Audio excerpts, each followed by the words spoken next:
இந்த 2 விஷயத்தை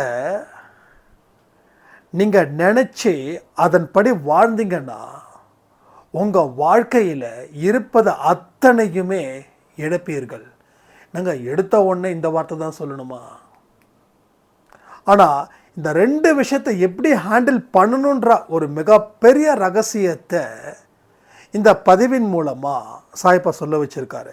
இதை நீங்கள் மனசில் ஏற்றிக்கிட்டு உங்கள் வாழ்க்கையை வாழ்ந்தீங்கன்னா உங்கள் வாழ்க்கையில் அற்புதங்கள் ஆட்டோமேட்டிக்காக நடக்கும். சொல்லி வச்ச மாதிரி நடக்கும். அற்புதங்கள் நடக்கிறது உங்களுக்கு சர்வ சாதாரணமாக போகும். இங்கே பாருங்கள், சாயப்பா அன்பே சாய் குடும்பத்தில் ஒட்டுமொத்தமாக தன்னை ஈடுபடுத்தியிருக்கார். அவர் சொல்லக்கூடிய ஒரு செய்திகளும் என்னால் உங்களுக்கு சொல்லப்படுகிறது. இதை நான் சொல்லலை, என் மூலமாக அவர் உங்ககிட்ட நிறைய பேசிக்கிட்டு இருக்காரு. அதனால தான் சொல்கிறேன், உங்கள் வாழ்க்கையில் நடந்த அத்தனை சம்பவங்களுக்கும் காரணம் நீங்களே. உங்கள் வாழ்க்கை உங்கள் கையில் இருக்குதுன்னு நினச்சி இந்த ஆடியோவை ஃபஸ்ட்டில் இருந்து லாஸ்ட்டு வரைக்கும் கேளுங்க. கடவுள்கிட்ட இல்லை, உங்கள் வாழ்க்கை உங்கள் கிட்ட தான் இருக்குது. உங்கள் கிட்ட மட்டும்தான் இருக்குது. திரும்ப திரும்ப சொல்கிறேன், உங்கள் கிட்ட மட்டும்தான் இருக்குது. அது எப்படி இருக்குது, அது என்ன செய்யணும், அதை எப்படி மெயின்டைன் பண்ணணும் அப்படின்றத பற்றி தான் இந்த பதிவில் முழுசாக சொல்லியிருக்கோம். இதை முழுவதுமாக கேட்டு கமெண்ட் பண்ணுங்கள். ரொம்ப ரொம்ப இம்பார்ட்டண்டான ஆடியோ இது. ஓம் சாயிரா சாயிரா, ஓம் சாயிரா சாயிரா, ஓம் சாயிரா சாயிரா, அன்பே சாயிரா, பேரன்பே சாயிரா, அகிலம் தளிக்க ஆத்மா விழிக்க அனுதினம் சாயிரா, எங்கள் அன்பே சாயிரா.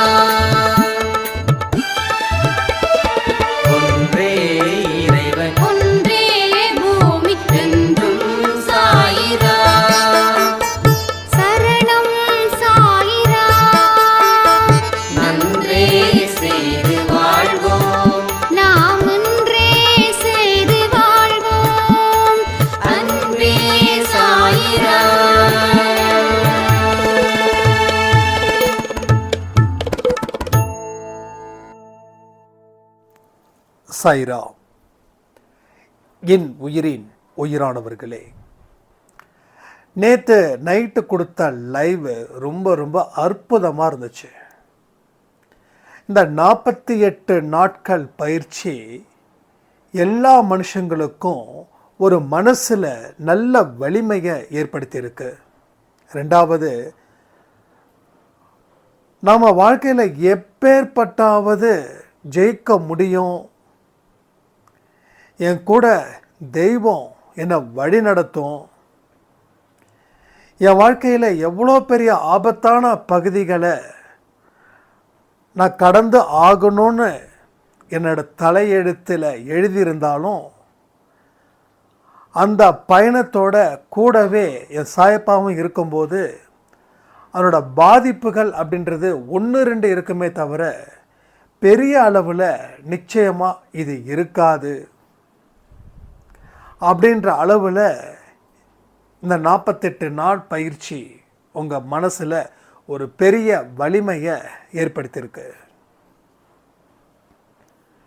இடியே தலையில் விழுந்தாலும் பயப்படக்கூடாது. எதுவுமே நம்ம கை மீறி போகலை. ஒன்று போயிடுச்சுன்னா இன்னொன்று நமக்கு வர காத்துக்கிட்டு இருக்குதுன்னு அர்த்தம்.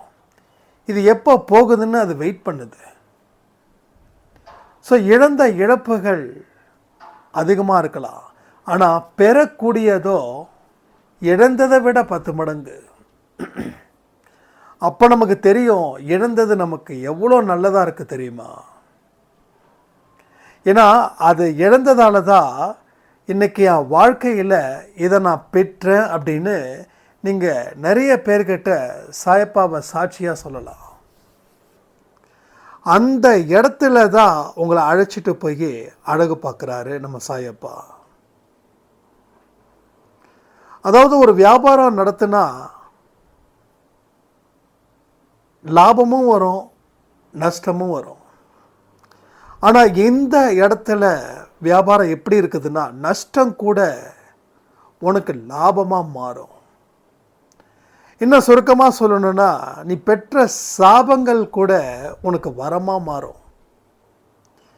உன் வாழ்க்கையில் உனக்கு துன்பங்கள் வருதுன்னா அது உனக்கு அழிவை தரக்கூடியது இல்லை. அந்த துன்பத்தின் மூலமாக உன் வாழ்க்கை உயர்வடைய போகுதுன்னு அர்த்தம். ஸோ ஸ்பிரிச்சுவல் அப்படின்றது இதுதான். இங்கே எத்தனையோ பேருக்கு எவ்வளவோ குழப்பங்கள்,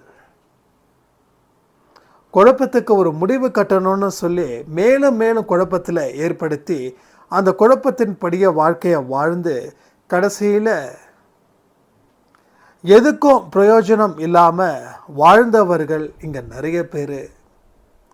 நம்ம அன்பேசாய் குடும்பத்தில் இன்னமும் பல பேர் இந்த மாதிரி சொல்லி ரொம்ப வருத்தப்படுறாங்க. முன்னாடியே எனக்கு இந்த மாதிரியான விஷயங்கள் தெரிஞ்சிருந்தா அந்த குழப்பத்துக்கு ஒரு முடிவு கிடைச்சிருக்கும், முடிவில் ஒரு தெளிவு கிடைச்சிருக்கும், தெளிவில் வாழ்க்கையில் வென்றிருப்பேன். ஆனால் என் வாழ்க்கையில் முக்காவாசி நாட்கள் இந்த குழப்பத்திலேயே தான் போச்சு. அதனால் நான் அடைய வேண்டிய சந்தோஷமும் அடைய வேண்டிய நிம்மதியும் காணாமல் போச்சு. இப்போ நான் ஏங்குறேன் அப்படின்னாங்க. ஒவ்வொரு சாய்ராமுடைய அனுபவங்களும் இங்கே நமக்கு ரொம்ப தேவைப்படுது. 80 வயசில் சொன்னக்கூடிய சாய்ராமுடைய அந்த குமரல் உங்களுக்கு 20 வயசில் நீங்கள் இருக்கலாம், இல்லை 30 இருக்கலாம், இல்லை 40 இருக்கலாம். உங்களுக்கு நடந்த மாதிரி அதை நினச்சிக்கோங்க. ஸோ நான் என் வாழ்க்கையில் எனக்கு எப்படிப்பட்ட விஷயங்கள் நடக்குதோ அதை வச்சு தான் நான் அனுபவபூர்வமாக தீர்மானிப்பேன் அப்படின்னு நீங்கள் நினச்சிங்கன்னா உங்கள் வாழ்க்கையில் கடைசி வரைக்கும் நீங்கள் போராடிக்கிட்டே தான் இருக்கணும். அப்போ நான் எல்லா விஷயத்தையும் பட்டு தான் திருந்துவேன் அப்படின்னா எல்லா ஜென்மத்திலையும் நம்ம பிறந்தே ஆகணும். இங்கே யார் யாருக்கெல்லாம் அடுத்த பிறவி வேண்டான்னு நினைக்கிறீங்க? கமெண்ட் பண்ணுறீங்களா? எனக்கு போதும்ப்பா, இதுக்கு மேலே எனக்கு பிறவியே வேண்டாம் அப்படின்னு சொல்கிறவங்க கமெண்ட் பண்ணுங்கள். கிட்டத்தட்ட எல்லா மனுஷ பிறவி வேண்டாம் தான் சொல்லுவாங்க. சந்தோஷமாக இருக்கிறவனுக்கு வேணால் இன்னும் பல பிறவியில் நான் ஹாப்பியாக இருக்கணும்னு நினைப்பான். ஆனால் ஒரு பிறவியில் அவன் மாற்றி பிறந்துட்டான்னு வச்சுக்கோங்க, இப்போ எப்படி நம்ம வேண்டான்னு சொல்கிறோமோ அது மாதிரி வேண்டான்னு சொல்லுவான். ஆனால் எனக்கு சத்தியமாக சொல்கிறேன், அடுத்த பிறவி வேண்டாம். அப்போ நான் வேண்டான்னு கடவுள் கொடுத்துருவாரா? அப்போ பண்ண பாவத்துக்கு நான் தண்டனை அனுபவிக்கணும்ல. அப்போ இந்த பிறவியில் நான் பாவம் பண்ணியிருக்கலாம், போன பிறவியில் பண்ணியிருக்கலாம். அப்போ அடுத்தவங்களோட அனுபவம் நம்ம வாழ்க்கையில் தேவைப்படுது. இப்போ அந்த 80 வயசில் அந்த அம்மா, நான் அந்த கன்ஃபியூஷனாக இருக்கிற ஸ்டேஜில் நல்ல வாய்ப்புகளை பயன்படுத்தாமல் கடைசி வரைக்கும் நான் வீணாக போயிட்டேன்னு சொல்கிறாங்க இல்லையா? அப்போ அது நமக்கு இப்போ தேவை. நீ எந்த இடத்துல குழப்பத்துக்கு உண்டான படிக்கட்டில் நிற்கிற? இந்த குழப்பம் உன் பயம் சம்பந்தப்பட்டதா இல்லை வேற ஏதாவது சம்பந்தப்பட்டதா? அப்போ அது எது சம்பந்தப்பட்டது, அதில் இருந்து நீ ஓவர் கம் பண்ணிடுவா. ஸோ குழப்பம் இல்லாத வாழ்க்கையை நீ வாழ்ந்தால் மட்டும்தானே நீ வெற்றியை தர முடியும். அப்போ நீ குழப்பத்தோடு வாழ்ந்துக்கிட்டு நான் வெற்றிக்கு தகுந்த மாதிரியான முடிவை எடுக்க போகிறேன் அப்படின்னு சொன்னால் அது எங்கே வெற்றி கிடைக்கும்? தோல்வி தான் உனக்கு கிடைக்கும். So again failure. So successful மூமெண்ட்டே இல்லை. ஸோ என்ன ஸ்டெப் எடுத்தாலும் ஒரு ஃபெயிலியர் மூமெண்ட்டு தான் இங்கே இருக்குது. அப்போ தொடர்ந்து உனக்கு ஃபெயிலியர் ஆக ஒரு அழுத்தம். அப்போ தொடர்ந்து உனக்கு ஃபெயிலியர் ஆனதுக்கு காரணம் உன் மனசில் நிலையற்ற தன்மை. கடவுள் இருக்கிறாருன்னு நம்புகிற, ஆனால் அதற்கு உரிய வழிகளை நீ கடைப்பிடிக்கலை. உனக்கு பலவிதமான கற்பனைகள் இருக்கு. அந்த கற்பனைகளில் பயமும் இருக்குது, தைரியமும் இருக்குது. ஆனால் எதுவும் கூடலை. உன் வாழ்க்கையில் எதையுமே அடுத்த இடத்துக்கு கொண்டு போவதற்கு உண்டான வழிகளை நீ அமைக்கவே இல்லை. முதல்ல நம்ம ஒரு இடத்துக்கு போகணும்னா அந்த இடத்துல பாதை இருந்தால் மட்டும்தான் போக முடியும். பாதை இல்லைன்னா பயணம் எப்படி? அப்போ பாதையை உருவாக்கிட்டு அதுக்கப்புறம் பயணத்தை பண்ணால் கரெக்டாக இருக்கும். பயணத்தில் உருவாக்கிட்டு பாதையை போட்டதுக்கப்புறம் பயணம் அப்படின்னா அது குழப்பத்தை கொடுத்துடும். ஸோ இந்த வழியில் போகிறேன், ஓகே, இந்த பாதை போடு, இந்த பாதையில் பயணம் செய்யணும், அவ்வளோதான். ஸோ ஆல்ரெடி எல்லாமே முடிஞ்ச அளவுக்கு நம்ம கண்ட்ரோலில் கொண்டு வருவதற்கு முயற்சி பண்ணணும். நம்ம வாழ்க்கையையே நம்ம கண்ட்ரோலில் வச்சுக்கலைன்னா நம்ம வாழ்வதே வேஸ்ட் ஆகிடும்.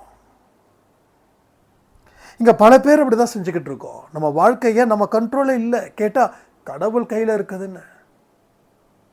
கடவுள் இதை கேட்டாருன்னா கோவப்படுவார். என்னடா உன் வாழ்க்கை என் கையில் இருக்கா? அப்போ நீ உன் வாழ்க்கையில் அழிஞ்சு போனதுக்கு காரணம், தோல்வி அடைஞ்சதுக்கு காரணம் நான் தான்னு சொல்றியா? உன் வாழ்க்கை என் கையில் இல்லைடா, உன் கையில் இருக்குது. உன் வாழ்க்கை உன் கையில். இது இந்த டைலாக் ரொம்ப ஃபேமஸான டைலாக். பாஷா படத்தில் ரஜினியோட ஆட்டோவில் உன் வாழ்க்கை உன் கையில் போ அப்படின்னு. அப்போ நம்ம வாழ்க்கை நம்ம கையில் கடவுள் கொடுத்துட்டாரு. அதை சரியான முறையில் பயன்படுத்தினா உன் வாழ்க்கையை அவர் உயர்த்துவார். உனக்கு வரக்கூடிய கர்மாக்களில் இருந்து விடுதலை கொடுப்பாரு. நீ போகக்கூடிய பாதையை சரி பண்ணுவார். உனக்கு எந்த பிரச்சனையும் இல்லாத ஒரு நிலையை உன்னை ஈஸியாக அடைய வைப்பார். நீ ஏகப்பட்ட கற்பனை பண்ண இல்லையா, குழப்பத்தில் இருந்த இல்லையா, பயந்த இல்லையா, அது அத்தனையுமே தவிடுபொடியாகி உன் வாழ்க்கையில் உச்சத்தில் நட்சத்திரம் மாதிரி மின்ன செய்வார். எப்படி? நட்சத்திரம் போல மின்ன செய்வார். அப்போ உன்னோட வாழ்க்கை உன் கையில் இருக்குதுன்றதை நீ உணர்ந்து அதை நீ சரியான முறையில் பயன்படுத்தி வாழ்க்கையில் உன் பாதையை தேர்ந்தெடுத்த பாதையில் உன் பயணத்தை மேற்கொள்ளும்போது உனக்கு அத்தனை விஷயங்களும் ஈஸியாக கிடைக்கும். கஷ்டமே கிடையாது. என்னை சுற்றி இருக்கிறவங்க சில பேர் சொல்லுவாங்க, இதெல்லாம் ரொம்ப கஷ்டம், இதெல்லாம் ரொம்ப நடக்காது, நடந்தால் கண்டிப்பாக நல்லது தான் அப்படின்வாங்க. நாம் என்ன முடிவு பண்ணுறோமோ அதுதான் இங்கே. நாம் முடிவு பண்ணுறது தான் இங்கே விளைவுகளாக மாறப்போகுது. ஒரு விஷயத்த முடியாதுன்னு நினச்சி நீங்கள் இறங்குனீங்கன்னா அது எப்படி முடியும்? அப்போ முடியும்னு நினச்சி இறங்கி பாருங்க, நிச்சயமாக முடியும். நீங்கள் முடியும்னு நினச்சி தான் நான் இறங்கினேன், ஆனால் முடியலன்னா நீங்கள் முடியுன்ற விஷயத்தையும் முடியாதுன்ற விஷயத்தையும் பாதியாக கலந்துங்க. அதனால் அது ரிசல்ட்டு தப்பாக போயிடுச்சு. அப்போ என்னைக்கு முடியும் நினைக்கிறீங்களோ அன்னைக்கு இறங்குங்க. முடியாதுன்ற விஷயத்துக்கு யோசிங்க, ஏன் இது முடியாது? அப்போ அது முடியும்னா என்னென்ன வழிகள் இருக்குது, அந்த வழிகளை எதெல்லாம் நம்ம பயன்படுத்த முடியும், எதெல்லாம் நம்ம பயன்படுத்த முடியாது. அப்போ இதை நம்ம ஓவர் கம் பண்ணி அதில் இருந்து நம்ம ஸ்டடி பண்ணி அதுக்கப்புறமா நம்ம களத்தில் இறங்குனா முடியாதுன்ற ஒரு வார்த்தை உங்கள் வாழ்க்கையிலே இல்லை. இப்பயும் சொல்கிறேன், உங்களால் எல்லாமே முடியும். நீங்கள் நல்லவராக இருக்கவும் முடியும், கெட்டவராக இருக்கவும் முடியும். அப்போ கெட்டவராக இருக்க முடியும் அப்படின்னா நல்லவராக இருக்கவும் முடியும். அப்போ நல்லவராக இருக்க முடியும் அப்படின்னா கெட்டவராக இருக்கவும் முடியும். கெட்டவனாகிறது ரொம்ப ஈஸி தானே, ஒரு செகண்டு. நல்லவன் ஆகிறது ரொம்ப ஈஸி. நல்லவன் ஆகிறது வந்து டஃப்லாம் ஒன்றுமே கிடையாது. நல்லவன் ஆகிறதுன்னு ரொம்ப ஈஸி தான். நிறைய பேர் சொல்லுவாங்க நல்லவன் ஆகிறது ரொம்ப கஷ்டம். உன் முடிவை நீ மாற்றுறதால தான் நீ நல்லவனாக இருக்க மாட்டேன்ற. உன் முடிவை மாற்றாமல் நீ இருந்து பாரு. நான் இனிமேல் இப்படி தான் இருப்பேன், நான் உண்மையை மட்டும்தான் பேசுவேன். இன்னும் சில பேர் கோபத்தை காட்டும்போது கூட பொய்யான கோபத்தை காட்டுவாங்க. மனசுக்குள்ளே 1000 வச்சுட்டு அதுக்கு நீங்கள் கோபத்தில் கத்திடலாம், தப்பே கிடையாது. அதுக்காக கத்தணும்னு சொல்லலை. ஆனால் ஒன்று, கோபத்தில் இருந்து வரக்கூடிய வார்த்தைகள் அத்தனையுமே நம்ம உண்மையாக பேசப்படுவதே இல்லை. அதை நம்ம கவனிக்கிறோமா? உங்களுக்கு அன்பானவங்க கிட்ட ஏதோ ஒரு பெரிய அளவில் ஆர்குமெண்ட் போகுது. அந்த ஆர்குமெண்ட்டில் வந்து ஏகப்பட்ட வார்த்தைகளை நீங்கள் கொட்டுறீங்க. ஆனால் அத்தனை வார்த்தைகளும் எங்கேருந்து வந்ததுன்னே தெரியாது. ஒரு திடீர்னு ஒரு மனுஷனுக்கு பேய் பிடிச்சா அவன் எவ்வளோ தூரம் ஹார்ஸாக பிஹேவ் பண்ணுவானோ அது மாதிரி அது. இந்த வார்த்தைகள் நாமளாக சொன்னோம் அப்படின்னு, அதை கோபப்படும் போது கூட ரொம்ப எச்சரிக்கையோடு படணும். உங்கள் அன்பானவங்க உங்களை புரிஞ்சுக்கிட்டாங்கன்னா பிரச்சனையே இல்லை. ஆனால் உங்கள் அன்பானவங்க என்ன தெரியுமா பண்ணுவாங்க? நீங்கள் சொல்லக்கூடிய ஒரு வார்த்தையும் சேகரித்து எப்போல்லாம் நீங்கள் மாற்றீங்களோ அப்போல்லாம் உங்களுக்கு அந்த வார்த்தைகளால் பூஜைகள் தாராளமாக நடக்கும். இது அந்த வார்த்தைகள் மூலமாக பூஜைகள். புரியுதா உங்களுக்கு? அதனால தான் வார்த்தைகளை பேசும்போது கூட கவனமோடு பேசணுன்றது. இருந்தாலும் நீங்கள் பேசிட்டீங்க, அள்ளி கொட்டுட்டீங்க, ஒன்றும் பிரச்சனை இல்லை. கடவுள்கிட்ட மன்னிப்பு கேளுங்க. உங்கள் அன்பானவங்க கிட்டேயும் அவங்க மன்னிப்பை ஏற்றுக்கிறாங்களோ ஏற்றுக்கலையோ அது நமக்கு விஷயம் இல்லை. ஆனால் அவங்க மனசை நோக்கடிச்சது என்னமோ உண்மை. பட் இப்போ நீங்கள் மன்னிப்பு மனப்பூர்வமாக கேட்குறதும் உண்மை. ஆனால் அவங்க ஏற்றுக்கிறாங்களோ ஏற்றுக்கலையோ அது நம்ம பொறுப்பு கிடையாது. ஸோ நமக்குள்ளே என்ன இருக்குதோ அதை நம்ம சரி பண்ண தான் முடியும். அடுத்தவங்களுடைய இடத்துல இருந்து அவங்களுடைய திங்கிங்கை நம்மளால் மாற்ற முடியாது. அப்படி மாற்றினாலும் அது ஒரு ஆர்டிஃபிஷியலாக இருக்கும், இல்லை ஒரு கண்ட்ரோலாக இருக்குமே தவிர ரியாலிட்டிக்கு அது செட்டே ஆகாது. அதனால தான் நான் சில விஷயத்தை உங்ககிட்ட சொல்கிறேன். உங்களால் என்ன மாற முடியுமோ, எதை மாற்ற முடியுமோ அதை மட்டும் நீங்கள் பண்ணுங்கள். மற்றவங்கள மாற்றணுன்னு முயற்சிகள் செய்வதை தயவுசெய்து நிறுத்திடுங்க. ஏன்னா அவங்க கர்மா வழி விட்டால் தான் அவங்களுக்கு அந்த இடமே கிடைக்கும். அவங்க கர்மா வழி விடலைன்னா நீங்கள் பல இடத்துல முயற்சிகள் அவங்கள மாற்றணுன்னு நீங்கள் ட்ரை பண்ணிங்கன்னா நீங்கள் அவங்கள மாதிரி மாறிடுவீங்க. இப்போ ரிஸ்க் ஜாஸ்தி. ஒரு பலமானவன் கீழே ஒரு குழிக்குள்ளே இருக்கா, ஒரு பலகீனமானவன் நான் காப்பாற்றுறேன் கையை கொடு அப்படின்றான். இப்போ பலமானவன் பலகீனமானவனோட கையை பிடிச்சி இழுத்தா பலகீனமானவனும் அந்த குழிக்குள்ளே விழுந்துருவான். அப்போ நாமெல்லாம் இன்னமும் ஏகப்பட்ட பாவங்கள் செய்துக்கிட்டு தான் செஞ்சு முடித்த பாவத்துக்கோ இல்லை செஞ்சுக்கிட்டு இருக்க பாவத்துக்கோ இல்லை செய்ய போகிற பாவத்துக்கோ தெரிஞ்சோ தெரியாமலோ அறிந்தோ அறியாமலோ புரிந்தோ புரியாமலோ இது மூலமாக வரக்கூடிய பாவ கணக்கு இதுதான் நம்மளை பலகீனப்படுத்துது. அப்போ நீங்கள் ஒரு மனுஷனை மாற்றணும், நான் மாற்றியே தீருவேன், அவங்க சொல்லக்கூடிய விஷயங்கள் இதுதான் அப்படின்னு நீங்கள் ஓயாமல் அவங்கக்கிட்ட தொடர்ந்து பேசிக்கிட்டே இருக்கும்போது அது ஒரு வீண் சண்டையையும் வீண் சங்கடத்தையும் உருவாக்கும். அப்போ உங்ககிட்ட இருக்கக்கூடிய நல்ல எண்ணங்கள், நல்ல செய்கைகள், நல்ல செயல்கள் அத்தனையும் காணாமல் போயிடும். இது ரொம்ப எச்சரிக்கையாக இருக்கணும். யாரையும் நம்ம பயப்படுத்தியோ மிரட்டியோ அவங்க மனசை மாற்றவே முடியாது. அப்போதைக்கே மாறுற மாதிரி இருக்கும், ஆனால் அதனால் எந்த விதமான பிரயோஜனமும் உங்கள் வாழ்க்கையில் கிடைக்காது. ஸோ இதை நம்ம புரிஞ்சுக்கணும். அடுத்தது, உங்களோட வாழ்க்கையில் உங்களுக்கு தேவையான அத்தனை விஷயங்களும் என்னைக்கு கடவுளுடைய அருள் உங்களுக்கு இருக்குதோ, கடவுளோட உதவி உங்களுக்கு இருக்குதோ, அப்போவே நீங்கள் சாந்தமான மனிதர்களாக மாறிடுவீங்க. எந்த ஒரு விஷயத்துக்கும் ஒரு அலட்டல், ஒரு கத்தல், ஒரு ஆணவம், ஒரு அகங்காரம், ஒரு கோபம் எதுவுமே வராது. எல்லாமே உங்களோட மனசு ரொம்ப ரொம்ப ரொம்ப லேசாக இருக்கும். பாருங்கள், ஏதாவது ஒரு பிரச்சனை வந்தால் தான் ரொம்ப எமோஷனல் ஆகும். எந்த பிரச்சனையும் வரலைன்னா நம்ம மனசு லேசாக இருக்கும். திடீர்னு ஒரு ஷாக்கிங் நியூஸ் உடம்பு அப்படியே தள்ளிடும். அது ரொம்ப வயசானவங்க, ரொம்ப உடம்பு பலகீனமாக இருக்கிறவங்க சட்டுன்னு கீழே பொத்துன்னு விழுந்துருவாங்க. சில பேர் கோமா ஸ்டேஜுக்கு போயிருக்காங்க. சில பேருக்கு ஸ்ட்ரோக் வந்திருக்கு. இன்னும் சில பேருக்கு அல்லது மீள்வதற்கே இன்னும் 1-2 நாட்கள் ஆகும்.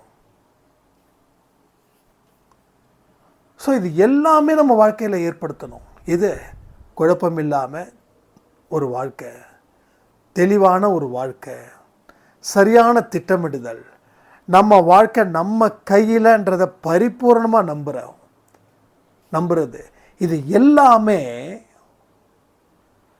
ஒரு மனுஷனுக்கு தேவைப்படக்கூடிய விஷயங்கள். இதில் எந்த மாற்றமும் இல்லை. உங்களுக்கு எந்த மாற்றமாக இருந்துச்சுன்னா நீங்கள் தாராளமாக கமெண்ட்டில் கமெண்ட் பண்ணுங்கள். எல்லா விஷயத்தையும் நம்ம சரி பண்ணுவோம். ஒரு விஷயத்துக்கு கூட இங்கே பதில்கள் இல்லாமல் இருக்கல. அத்தனை விஷயத்துக்கும் பதில்கள் ரொம்ப அளவுக்கு அதிகமாகவே இருக்குது. சிந்திச்சு செயல்படணும், சிந்திக்கணும், செயல்படணும். ஸோ இந்த மாதிரியான விஷயங்களை நம்ம அன்பே சாயில் தொடர்ந்து சாயப்பா நமக்கு கொடுத்துட்ருக்காருன்னா உங்கள் வாழ்க்கையில் மாற்றத்தை ஏற்படுத்துவதற்காக தான். சில பேருக்கு வேகமாக மாற்றங்கள் வருது, சில பேருக்கு ஸ்லோவாக வருது. இதில் கூட கர்மா வழி விடுறதால சில பேருக்கு ரொம்ப ஈஸியாக முடிஞ்சிடுது, சில பேருக்கு கர்மா வழி விடலை. அதெல்லாம் கொஞ்சம் போராடி தான் வெற்றி பெற வேண்டியதாக இருக்குது. ஆக மொத்தம் உங்களுக்கு தேவையானது நிச்சயமாக கிடைக்கும். 2 வருஷத்தில் கிடைக்கணும் அப்படின்னு நினைக்காதீங்க. 4 வருஷத்தில் கிடைச்சாலும் கிடைக்குதுன்னு சந்தோஷப்படுங்க. உங்கள் மன நிறைவு எப்படிப்பட்டதோ அதற்குரிய வழிகள் தான் இங்கே பிறக்கும். எதை நீங்கள் மனசார விரும்புகிறீங்களோ, எதை மனசார நீங்கள் அக்செப்ட் பண்ணிக்கிறீங்களோ, நீங்கள் அக்செப்ட் பண்ணிட்டாவே உங்களோட பிரச்சனைகள் தீருதுன்னு அர்த்தம். அக்செப்ட் பண்ணாதவங்களுக்கு தான் தொல்லைகள் அளவுக்கு அதிகமாக வந்துக்கிட்டே இருக்கும். அக்செப்ட் பண்ணிட்டா பிரச்சனையே இல்லை. அக்செப்ட் பண்ணனா இந்த பிரச்சனை அளவுக்கு மீறி வந்துக்கிட்டே இருக்கும். ஒரு நிமிஷமும் அதை துரத்திக்கிட்டே இருக்கும். உங்களுக்கு அதில் இருந்து நீங்கள் மீள முடியாத அளவுக்கு இன்னமும் உங்களுக்கு கிரிட்டிக்கல் ஆகும். ஸோ இந்த வாழ்க்கையை நல்லா வாழ்வோம், ரொம்ப சிறப்பாக வாழ்வோம். நம்மளோட வாழ்க்கையை ரொம்ப டஃப்பு அது இதெல்லாம் எதுவும் நினைக்க வேண்டிய அவசியமே இல்லை. எல்லாமே நம்ம கண்ணுக்கு முன்னாடியே இங்கே இருக்குது. ஆனால் கண்களை மூடிக்கிட்டு இருக்கிறதால நமக்கு என்ன இருக்குது அப்படின்றது நமக்கு தெரியாமலே போயிடுச்சு. கண்களை திறந்தாதானே சுற்றி இருக்கக்கூடிய பொருளை பார்க்க முடியும். கண்களை மூடி இருந்தால் சுற்றி இருக்கக்கூடிய பொருள் ஒன்றுமே தெரியாது, இருட்டு மட்டும்தான் தெரியும். கண்களை மூடுனா இருட்டு, இருட்டில் ஒன்றுமே தெரியாது. ஏன் 6 மணிக்கு மேலே லைட்டே இல்லாத காலத்தில் விளக்கு வச்சு வீட்டை பார்த்தாங்க?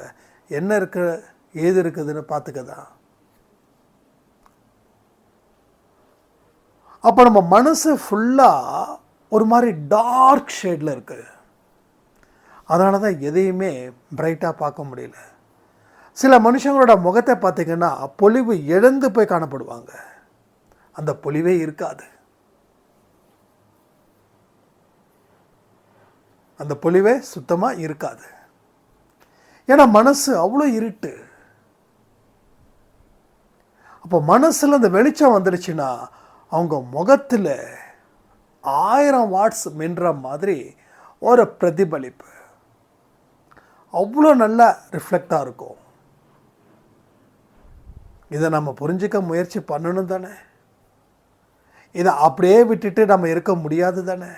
ஸோ வாழ்க்கைன்றதை வாழணும் தானே. என்ன பெரிய சம்பவம் நடந்தாலும் வாழணும் தானே. நமக்கு கிடைக்காதது ஒன்று கிடைக்காம போயிடுச்சேன்னு சொல்லி வாழ்க்கையை முடிச்சுக்க முடியுமா? இல்லை நமக்கு பிடிச்சமானவங்க நம்மளை விட்டு போயிட்டாங்கன்னு சொல்லி வாழ்க்கையை முடிச்சுக்க முடியுமா? ஸோ பயணம் அவங்களுக்கு தான் முடிஞ்சிருக்கு, நமக்கு முடியல. பயணத்தை எப்போ முடிக்கணும், எங்கே முடிக்கணும்னு தீர்மானிக்க வேண்டியது கடவுள். அதனால தான் சொல்கிறேன், வாழ்க்கையை ரொம்ப ஷார்ட் ஆக்கிக்காதீங்க, ரொம்ப ப்ராடாக பாருங்கள். இந்த உலகத்துக்கு உங்களை கொடுங்க, இந்த உலகத்துக்கே உங்கள் அன்பை கொடுங்க, இந்த உலகத்துக்கு கருணையை கொடுங்க, இந்த உலகத்துக்கு இரக்கத்தை கொடுங்க. நிறைய பேருக்கு உதவிகள் செய்வது மூலமாக அடுத்தவங்களுக்கு இரக்கத்தை நீங்கள் கொடுங்க. நீங்கள் என்னென்னலாம் கொடுக்குறீங்களோ அதெல்லாம் தானே வாங்குவீங்க. எதெல்லாம் கொடுக்குறீங்களோ அது அத்தனையும் நீங்கள் வாங்குவீங்க, அதில் சந்தேகமே இல்லை. ஒரு மனுஷனுக்கு இம்சையை கொடுத்தீங்கன்னா சந்தோஷத்தை வாங்குவீங்க. ஒரு மனுஷனுக்கு இம்சையை கொடுத்தா இம்சை தான் கிடைக்கும். ஒரு மனுஷனுக்கு நல்லது செஞ்சால் நல்லது தான் கிடைக்கும். ஒரு மனுஷனுக்கு துரோகத்தை செஞ்சால் அது துரோகம்தான் கிடைக்கும். அவசரப்படாமல் இருக்கணும். எலி வலையில் மாட்டுற மாதிரி, மீன் வலையில் மாட்டுற மாதிரி விடக்கூடாது. ஏன்னா அதுக்கெல்லாம் 5 அறிவு, மனுஷன் 6 அறிவு. ஆனால் அதுங்க விடுறத விட மனுஷன் சீக்கிரமாக வலையில் சிக்கிறான். இதுதான் எனக்கு இன்பத்தை கொடுக்குதுன்னு அவன் பெரிய பட்டிமன்றமே வைக்கிறான். அப்புறம் அவனை போய் என்ன சொல்ல முடியும்? ஸோ இன்பமும் துன்பமும் பொருள்லையோ எதுலேயோ இல்லை. நல்ல மனிதர்களை பாருங்க. இன்னைக்கு இருக்கக்கூடிய மனிதரும் இன்னைக்கு இருக்கக்கூடிய காலமும்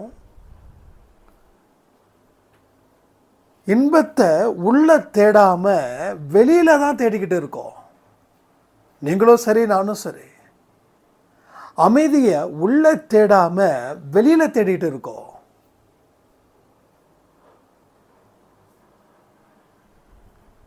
நம்மளுடைய உண்மையான சந்தோஷம் இவங்க தான் நினைக்கிறோம்.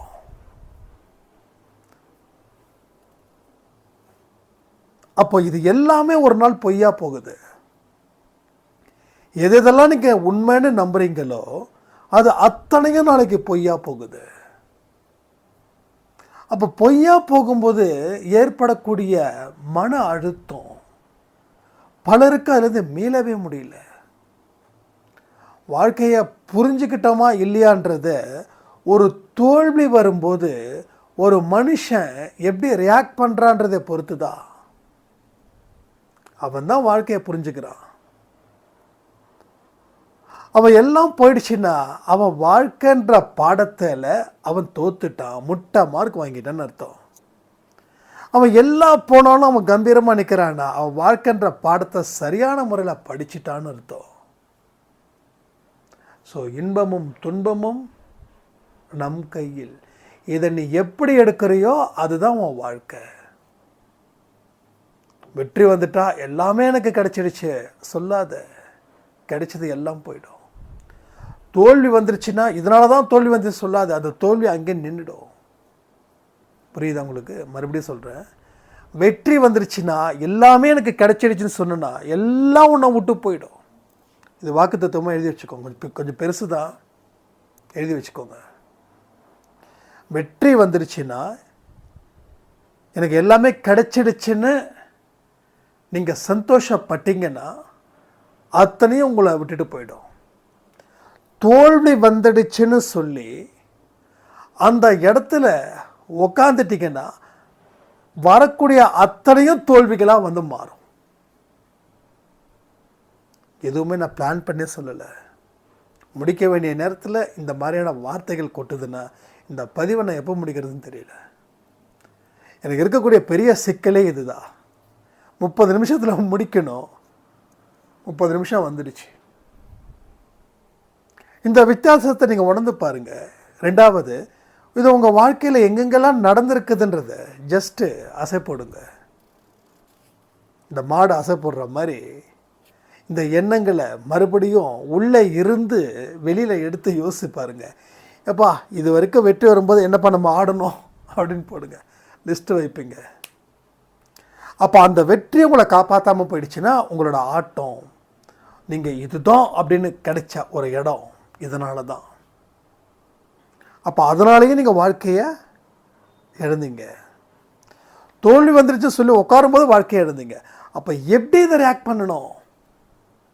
என்னுடைய செயல், என்னோட கடமையை நான் செஞ்சேன், கொடுத்தது அவருப்பா, நானாக இதுக்கெல்லாம் நான் தகுதி இல்லாதவன், இதை மனப்பூர்வமாக ஒத்துக்கணும். சும்மா மேடை பேச்சுக்காக மட்டும் இங்கே ஒத்துக்கக்கூடாது. ஏன்னா மக்கள் தான் நீங்கள் சொல்கிறத கேட்குறாங்க, நம்புகிறாங்க. இறைவனும் நீங்கள் சொல்கிறத கேட்கணுமா?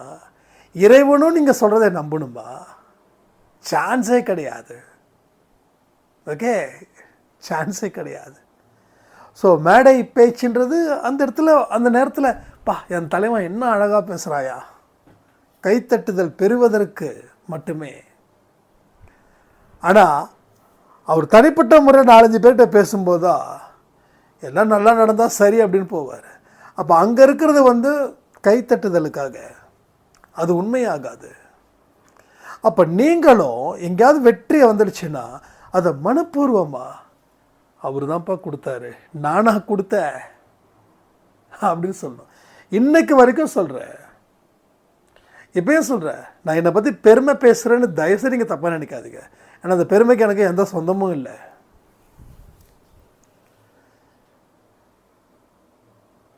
எனக்குன்னு சொல்லி சில ஃப்ரெண்ட்ஸ் சர்க்கிள்ஸ் அவங்களா இருப்பாங்கல்ல,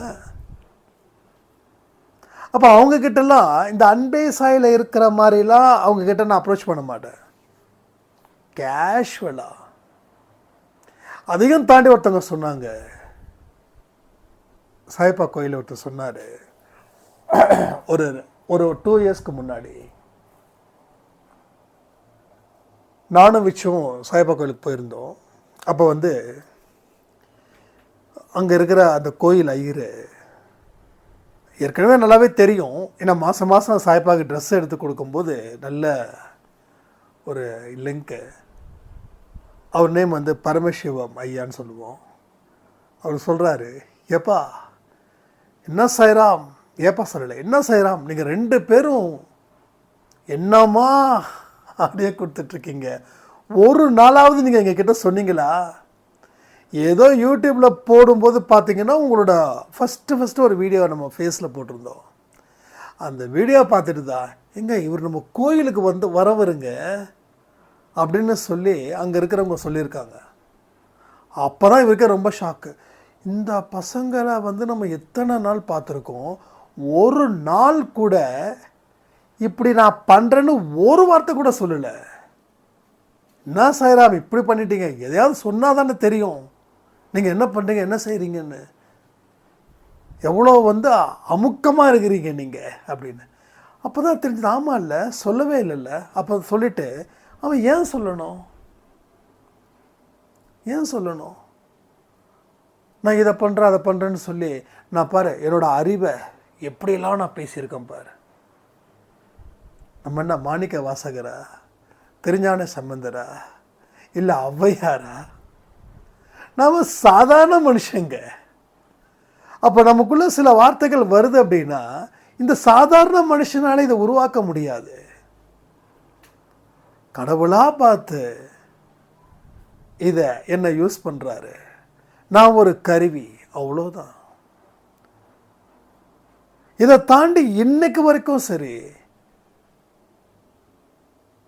இல்லை நான் உயிரோடு இருக்கிற வரைக்கும் சரி, எனக்கு தலையில் இது மாதிரி கிரீடமே ஏறாது. அது ஒரு இடத்துல கூட இல்லை எனக்கு. நம்ம அம்மா அப்பா கிட்ட பேசும்போது கூட, ஏண்டா அப்படி பேசுகிற, இங்கே பார்த்தா இப்படி சின்ன பையன் மாதிரி உட்காந்து விளையாண்டுட்டு இருக்கிற அப்படின்வாங்க. இது சீரியஸாக நடக்கும், இது எப்பயுமே நடக்கும் நம்ம வீட்டில். நானும் விச்சும் சேர்ந்துட்டேன்னா அந்த வீடு அவ்வளோ சவுண்டாக இருக்கும். ஒரே ஆட்டம் பாட்டம் கொண்டாட்டம் பாட்டு டான்ஸு. அதான் அம்மா சொல்லுவாங்க, நீ பண்ணுற ஒரு வேலையும் அன்பே சாயில் வீடியோவை போட்டு பார்த்தா இவரா இப்படி பேசுகிறார் அப்படின்னு. ஏன்னா அப்போ அப்படி பேசுகிறோன்னா அப்படியே இருக்கணுன்ற அவசியம் இல்லைல்ல. அடுத்தவங்களுக்கு கெடுதல் பண்ணாமல் இருக்கணும். அவ்வளோதான் நம்ம சாயப்பா கற்றுக் கொடுத்த பாடம். நீ எங்கேயுமே நான் வந்து பெரிய அறிவாளின்றதை காட்டிக்கிட்டு அப்படியே, அது நமக்கு அவசியம் இல்லாதது. அப்போ வெற்றி வந்துடுச்சுன்னா அந்த வெற்றி ஒன்னால் வரலன்ற புத்தி உனக்கு இருந்துருச்சுன்னா நீ காலம் பூரா காப்பாற்றப்படுவாய். நீ காலம் பூரா காப்பாற்றப்படுவ. ஆனால் அந்த வெற்றி என்னால் தான் வந்தது. நான் எவ்வளோ அறிவுபூர்வமான மனுஷன் தெரியுமா, நான் எப்படிப்பட்ட ஆள் தெரியுமா, நான் யார் தெரியுமா, நம்மெல்லாம் யாராலையும் அசைக்க முடியாது தெரியுமா அப்படின்னு சொன்ன உடனே கடவுள் ஒருத்தனை அனுப்பி வச்சுருவார். யாரை? உன்னை எவன் அசைச்சு பார்க்குற அளவுக்கு தைரியம் இருக்கோ, பலம் இருக்கோ, அவன் வந்து அசைச்சு உன் சாம்ராஜ்யத்தையே முடிச்சுடுவான். அதனால தான் இந்த இடத்துல தெளிவாக இருக்கணும். சரி, தோல்வி வந்தால் ஃபஸ்ட்டுக்கு நான் சொல்லிட்டேன் இல்லையா, ரெண்டாவதுக்கு நான் சொல்லிவிட்டு இந்த ஆடியோ முடிச்சிடுறேன். அப்போ இந்த தோல்வி வந்துச்சுன்னா ஏன் மனுஷன் அந்த இடத்துல நிற்கிறான்? அவன் முடிவு பண்ணிட்டான், இதுக்கு மேலே நம்மளால் ஒன்றுமே பண்ண முடியாது, எல்லாமே போயிடுச்சு. ஆனால் ஃபஸ்ட்டு பாயிண்ட்டை விட செகண்ட் பாயிண்ட்டுக்கு தான் இங்கே நிறைய சொந்தக்காரர் இருக்காங்கன்னு நினைக்கிறேன். ஒரு அம்மா சொன்னாங்க, தம்பி எல்லாமே முடிஞ்சிருச்சுப்பா, எல்லாமே முடிஞ்சிருச்சு. என்னோடய கணவர் என்னை விட்டுட்டு போயிட்டாரு, இன்னொரு பொண்ணோட தொடர்பை ஏற்படுத்தி. ஒரே ஒரு பெண் குழந்தை. அந்த பெண் குழந்தைகிட்ட காலங்காலமாக சொல்லிட்டு இருந்தேன், இதை பாருமா காதலிக்காதே, காதலித்து கல்யாணம் பண்ணதால தான் நான் இப்படி நிற்கிறேன்.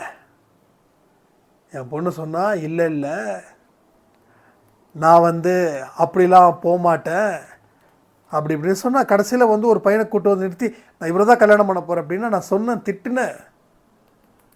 சரி சரின்னு சொல்லிட்டு அந்த பொண்ணும் என்ன மாதிரி தப்பான முடிவு பண்ணி போயிடுச்சு. முடிஞ்சிருச்சுப்பா, வாழ்க்கை முடிஞ்சிருச்சுப்பா அப்படின்னாங்க. என்ன வாழ்க்கை முடிஞ்சிருச்சு அப்படின்னு நான் கேட்டேன். அதான்ப்பா எல்லாமே முடிஞ்சிருச்சு, இனிமேல் என்ன இருக்குது, இனிமேல் என்ன இருக்குதுன்னு சொல்லாருங்க. நீங்கள் இருக்கீங்கல்ல, என்ன இருக்குதுன்னா என்ன அர்த்தம்? நாம் உயிரோடு தானே இருக்கோம். இந்த செகண்ட் வரைக்கும் மூச்சு விட்றோம்ல, இந்த செகண்ட் வரைக்கும் கில்லுன்னா வலிக்குது இல்லை,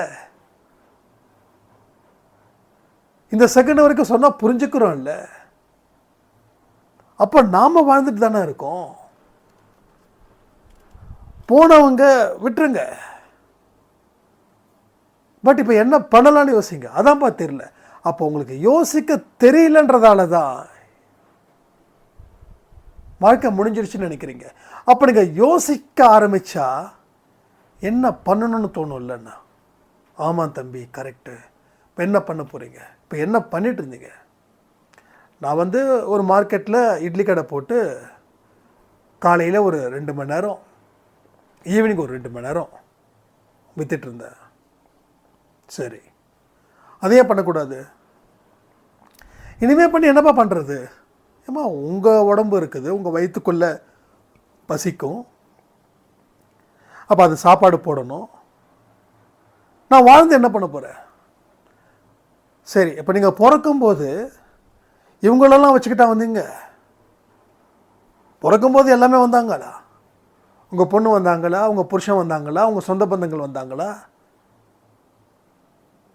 எங்கே பிறக்கிறோம், எந்த ஊரில் பிறக்கிறோம், எந்த தெருவில் பிறக்கிறோம், எந்த ஹாஸ்பிட்டலில் பிறக்கிறோம், நாம் முடிவு பண்ணுமா? இந்த டாக்டர் தான் பிரசவம் பார்க்கணும்னு சொல்லி நாம் முடிவு பண்ணுமா? எதுவுமே பண்ணலை. உங்கள் பொண்ணு இப்படி லைஃப்பை வந்து போயிட்டாங்கன்றது வருத்தம் எனக்கு இருக்குது. ஒவ்வொரு மனுஷனுக்கும் வழியை நான் தெரிஞ்சுக்கிறேன். ஆனால் வாழ்க்கை முடிஞ்சிடுச்சுன்னு சொன்னால் வாழ்க்கை போயிடுமே. இன்றைக்கி அந்த அம்மா தான் என்ன பண்ணுறாங்க, ஒரு ஹோட்டல் மாதிரி போட்டாங்க. போட்டுட்டு அந்த அம்மாவை பேச்சை கேட்காம போனாங்க பாருங்கள். அங்கே போன உடனே அந்த பையன் வந்து அந்த பொண்ணை அடித்து உதச்சி துன்புறுத்தி போலீஸில் கேஸ் கொடுத்து டைவர்ஸ் பண்ணி, இன்றைக்கி அடுத்த கல்யாணத்துக்கு ஏதாவது நல்ல பையன் இருந்தால் சொல்லுங்கள் அப்படின்னு என்கிட்ட கேட்டாங்க. அம்மா எனக்கு அதெல்லாம் தெரியாது, நல்ல பையன் நிச்சயமாக உங்கள் கண்ணுக்கு ஏதோ ஒரு ரூபத்தில் வருவாங்க, நீங்கள் எல்லாமே சாயப்பட ஒப்படைச்சிருங்கன்னு. அப்போ தான் அந்த அம்மா சொன்னாங்க, தம்பி நான் நிறைய பேர்கிட்ட வந்து என்ன பண்ணுறது ஒன்றும் புரியலன்னு சொன்னேன். பொண்ணே போயிடுச்சு, இனிமேல் என்ன பண்ண போகிறீங்க அப்படின்னு கையை விரிச்சாங்க.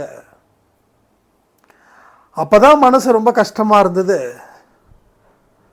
திடீர்னு பார்த்தா ஏதோ சாய்பாபாவுடைய லைவ்னு ஒன்று இருந்தது. அதில் தான் நான் வந்து உங்களுடைய இதெல்லாம் நான் கேட்டேன். கேட்கும்போது தான் நீங்கள் நம்பர் வந்து இன்னொருத்தர் வந்து 3 தடவை ரொம்ப தெளிவாக அழகாக க்யூட்டாக, அது விஷ்ணு சொல்லியிருப்பார்னு நினைக்கிறேன் அந்த நம்பரு. அவர் சொன்னார். அதுக்கப்புறம் தான் நான் கேட்டேன். கேட்கும்போது தான் நீங்கள் வந்து அந்த அம்மா மெசேஜ் பண்ண உடனே நான் ரிப்ளை பண்ணேன். அது ஒரு பெரிய விஷயமா அவங்களுக்கு பட்டுச்சு. ஏன்னா சம்டைம்ஸ் நம்ம அப்போ தான் ஆன்லைன் ஒரு டக்குன்னு வந்து ஃபஸ்ட்டு யார் வர்றாங்களோ அவங்கள தானே பார்ப்போம். பார்த்த உடனே இந்த மாதிரியான விஷயங்கள், சரி நம்பர் கிடச்சிருச்சு சொல்லி ஃபோன் பண்ணி பேசுகிறான்னும் போது, ஒருவேளை என் பொண்ணு போயிட்டா அப்படின்னு சொல்லி நான் வருத்தப்பட்டு என் உயிரை விட்டிருந்தா என் பொண்ணை யார் காப்பாற்றிருப்பா? என் பொண்ணுக்கு யார் ஆறுதல் சொல்லியிருப்பா? அந்த நேரத்தில் நீங்கள் கொடுத்த அறிவுரை என் வாழ்க்கையில் இன்னைக்கு அது பயன்படுதுன்னா உண்மையிலே சொல்கிறேன், நீங்கள் நல்லா இருக்கணும் அப்படின்னு வாழ்த்துனாங்க. அப்போ நான் சொன்னேன், நான் இந்த அறிவுரை கொடுக்கல, இந்த அறிவுரை கொடுக்குற அளவுக்கு நான் வந்து எதுவும் கிடையாது. சாயப்பா வந்து என்கிட்ட நீங்கள் இப்படி வரும்போது சொல்ல வச்சிருக்காரே தவிர வேறு எதுவும் கிடையாதுன்னு. அப்போது அந்த அம்மா சொன்னாங்க, நான் தோத்துட்டேன்னு சொல்லி உக்காந்துருந்தா நீங்கள் என் பொண்ணை காப்பாற்றிருக்க முடியாது. அந்த இடத்துல நீங்கள் நிறைய நாளை நான் கால் பண்ணி ஆடியோ கொடுத்து என்ன பண்ணலாம் தம்பி, என்ன பண்ணலாம் தம்பின்னு சொல்லி நீங்கள் சில அதுக்கு ரிப்ளை பண்ணுவீங்க, சிலதுக்கு ரிப்ளை பண்ண மாட்டீங்க. அந்த ரிப்ளை பண்ணதை மட்டும் திரும்ப திரும்ப நான் கேட்பேன். அந்த ஆடியோவாக தான் நம்ம கொடுப்போம் அதிகமாக. திரும்ப திரும்ப நான் கேட்பேன். கேட்டு கேட்டு கேட்டு நான் சரி பண்ணி இன்றைக்கி என்னோடய பொண்ணுக்கு, என் பொண்ணும் ஓகே பண்ணிட்டாங்க, டைவர்ஸும் கிடச்சிடுச்சு. ஸோ அடுத்த கல்யாணத்துக்கு நல்லா சிறப்பாக பார்க்கணும். என் பொண்ணு என் காலிலே விழுந்துட்டாம்மா, நீ பார்த்து எனக்கு பண்ணி கொடு, இல்லை கல்யாணம் பண்ணாமல் கூட நான் இருக்கிறேன் அப்படின்னு என் பொண்ணு சொல்லும்போது எனக்கு ரொம்ப கஷ்டமாக இருந்தது அப்படின்னு சொன்னாங்க. ஸோ இதுதான் இன்றைக்கி வாழ்க்கையில் எல்லாருக்குமே நடக்குது. ஸோ வெற்றி வந்தால் இது உன் வெற்றின்னு சொல்லாமல், தோல்வி வந்தால் இது முடிஞ்சிருச்சுன்னு நினைக்காம வாழ்க்கையில் வாழ்ந்து பார்த்து கடவுளை பெருமைப்படுத்துவதற்கு உண்டான வழிகள் தான் இந்த வழிகள்னு சொல்லி இந்த ஆடியோவை நான் இதோட முடிக்கிறேன். ஜெய் சாய்ராம். ஓம் சாயிரா சாயிரா, ஓம் சாயிரா சாயிரா.